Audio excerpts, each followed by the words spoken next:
జున్ను పాలు కోసం అని చెప్పి చక్కెర అయితే నేను ముందే వేసేసాను ఉడికిన కరగద్దని.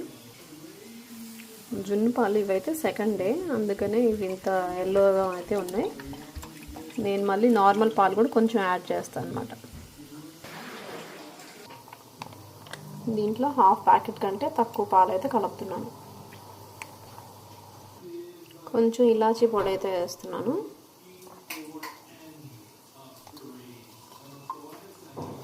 కొంచెం మిరియాల పొడి వేసిన దాని వల్ల ఏంటంటే వాతం చేయకుండా ఉంటుంది. అంటే జున్ను పాలు అనేది వాతం చేస్తుంది కాబట్టి అది తగ్గడానికైతే మిరియాల పొడి యాడ్ చేసుకుంటే బాగుంటుంది.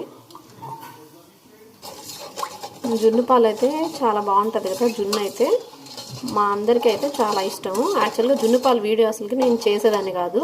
చాలామందికి జున్ను పాలు ఎలాగో చేయాలనేది కరెక్ట్గా తెలియదు ప్రాసెస్, అందుకే ఈ వీడియో అయితే చేస్తున్నాను. మా ఫ్రెండ్స్ అందరూ వేరుగా చేస్తారనమాట. నార్మల్గా అయితే జున్ను వాళ్ళు ఉట్టిగా పాలు ఉడకబెట్టేసి తర్వాత పైన చక్కెర వేసుకొని అయితే తింటారు. అట్లా కంటే ఇలా బాగుంటుందని నేను చేసి ఒకసారి చూపించాను. వాళ్ళకి టేస్ట్ అయితే చాలా నచ్చి వాళ్ళు కూడా ఇంక ఇదే ప్రాసెస్లో అయితే చేస్తున్నారు అనమాట. సో అందుకనైతే నేను జున్ను పాలు అయితే ఎలా చేయాలనేది చూపిస్తున్నాను. ఇప్పుడు మనం చక్కెర కూడా కలిసిపోయేలాగా కరగబెట్టుకోవాలి దీన్నైతే.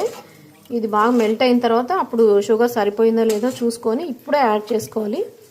బాయిల్ చేసేటప్పుడు అయితే షుగర్ అనేది కరిగిపోయి ఉండాలన్నమాట. అందుకని ఇప్పుడే ఈ స్టేజ్లోనే మీరు షుగర్ అంతా చెక్ చేసుకోవాలి.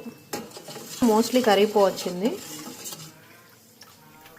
కొంచెమే ఉంది. కొంచెం అయితే నీళ్ళు పోసేసుకొని ఇప్పుడు మనం జున్నును అయితే స్టీమ్ చేసి పెట్టుకుందాం.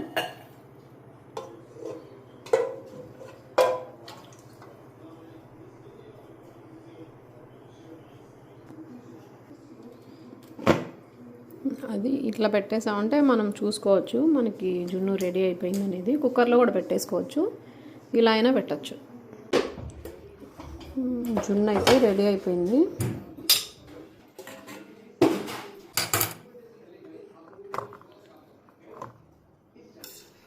ఇట్లా లైట్గా ఎడ్జెస్ అయితే కట్ చేసేసుకొని తిప్పేసుకోవడమే.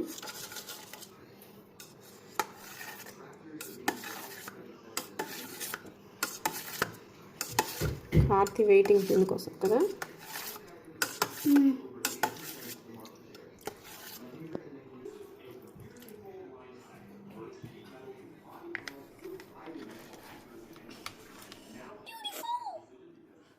ఇద్దా కార్తీ జున్ను సూపర్గా ఉందా? Okay, bye.